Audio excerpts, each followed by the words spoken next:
Okay guys, so now we're all set up.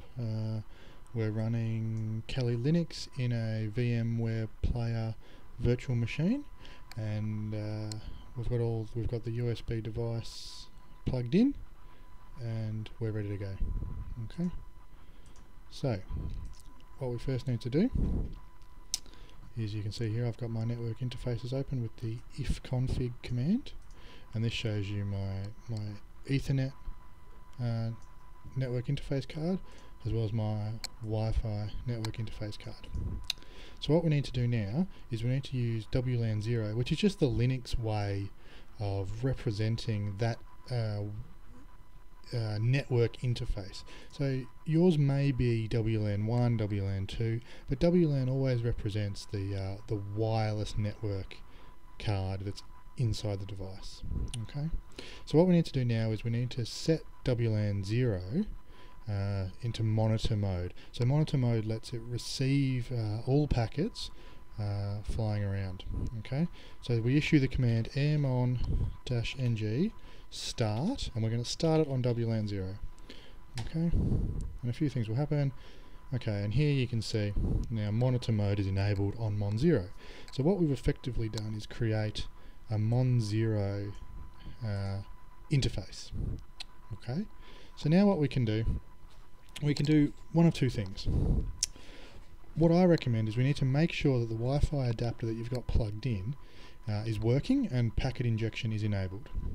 So to test if packet injection is enabled, we issue the command air replay -ng --test, and whenever we're using the aircrack suite, we always make sure we use the interface, and we're going to use the Mon 0 interface. Okay. Oh wow, so we found 6 access points. This is just around my house. Okay, so it tells you what channel they're on, what the MAC address is, and the ESSID. And generally speaking, the numbers here represent how many packets have been sent and how many packets have been replied to. So this number gives you an indication of the strength of the network. Okay. And for our purposes for this example, this network here is my network, and this is what this is the network we're going to be attacking. Okay. Okay. So now what we need to do is start listening to some packets. So we issue the command aerodump-ng Mon 0. Okay, now this will listen on all channels and find all the available wireless networks within range. Okay.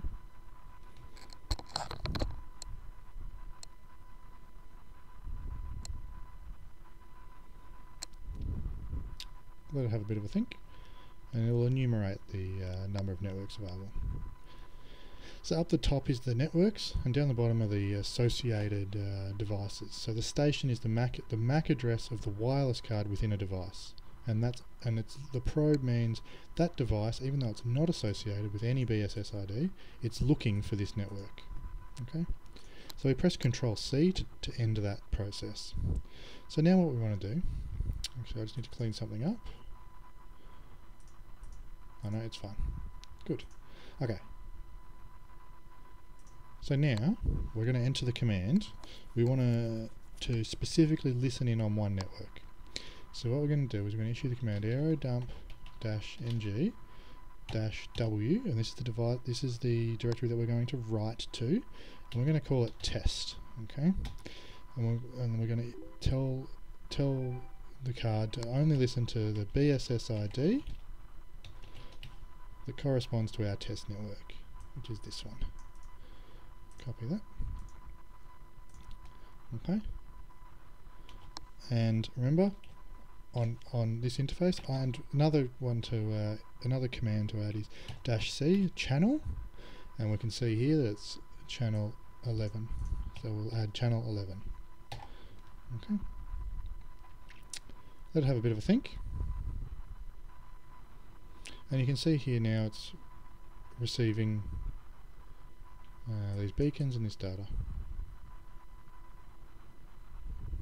Okay. Now what you need to do is you need to keep listening until a device pops up down here. There we go. Okay. Now this device, this is my device. Okay. I know what this device is. So what we need to do now is keep listening, and AeroDump will keep writing all of the information that it finds to that document called test. Okay. So now open a new terminal, and now we're going to issue the command airreplay-ng --deauth. We want to issue a deauthentication request. We only want to send it one time. Okay. One time should be enough. Okay. And then we need to specify which BSS ID we're going to use, which is this one, and we're going to issue it on 10. Okay, now what we're looking for is up here we want a WPA handshake. Okay, so let's issue the command.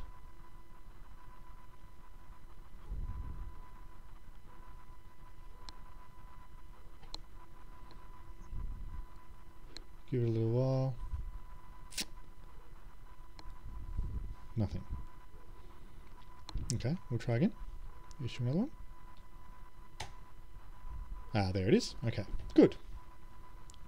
So now we have the WPA hash, and now we can use a program that uses a lot of processing power and compares this hash that we now know to a word list of thousands or hundreds of thousands of words, and we'll try all these words in succession, and hopefully we'll find the password.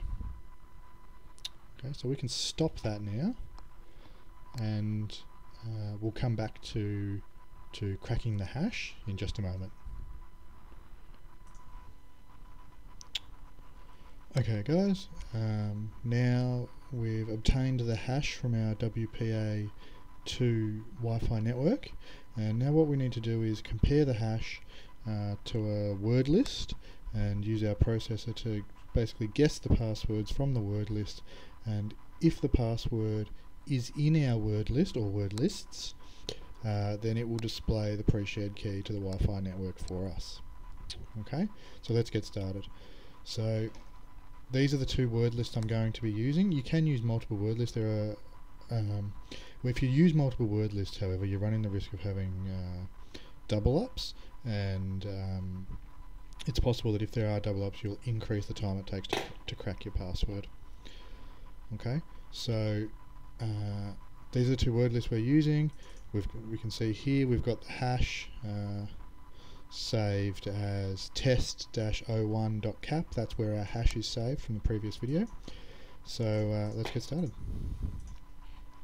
Now it's worth mentioning that you don't need to be within range of the Wi-Fi network to execute these commands. So theoretically what you can do is, with a laptop, you could drive around, find WPA, WPA2 security enabled Wi-Fi networks, and use the techniques from the previous video in order to obtain the hash, and when you can return back to your home and crack the hash at your own leisure, and that way you don't need to leave a computer lying around cracking the hash and getting the password for you. So really time becomes less of a factor in terms of cracking this password, and it's really easy. So we issue the command aircrack-ng-w to tell it which word list we want to use. We want to use this word list and this word list, and then we just enter the location of the capture file that has the hash that we captured in it. Okay, and here we go. Now, as you can see, the AirCrack suite is now working its way through all of those passwords, and when it finds the password in the lists, it will come up. So this could take a long time. Depending on the complexity of the password, it can take maybe 4 to 10 hours, or if you don't have the password in the list, then obviously Aircrack Suite will give you an error and say it was not able to find the password. So I'm going to pause the video here, and we'll come back once it's cracked the password.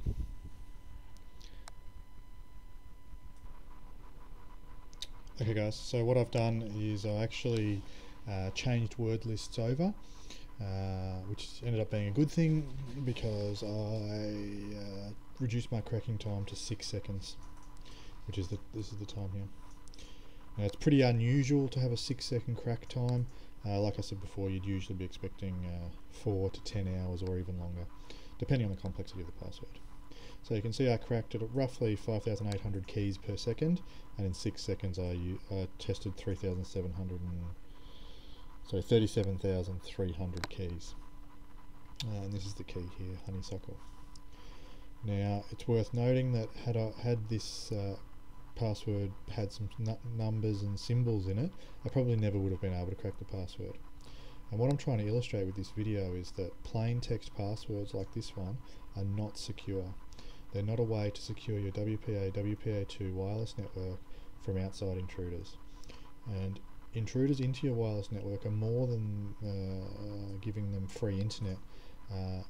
With the information, with being able to access your wireless network, they're able to get significant amounts of information from you, from minor things like being able to steal your Facebook password and your Twitter password, to very significant things like stealing your Gmail password, as well as your internet banking password, which can have very serious ramifications for your personal life and very difficult to sort out. So what I'm trying to illustrate again is that that you need to be using a combination of letters, numbers and symbols in your WPA, WPA2 passwords.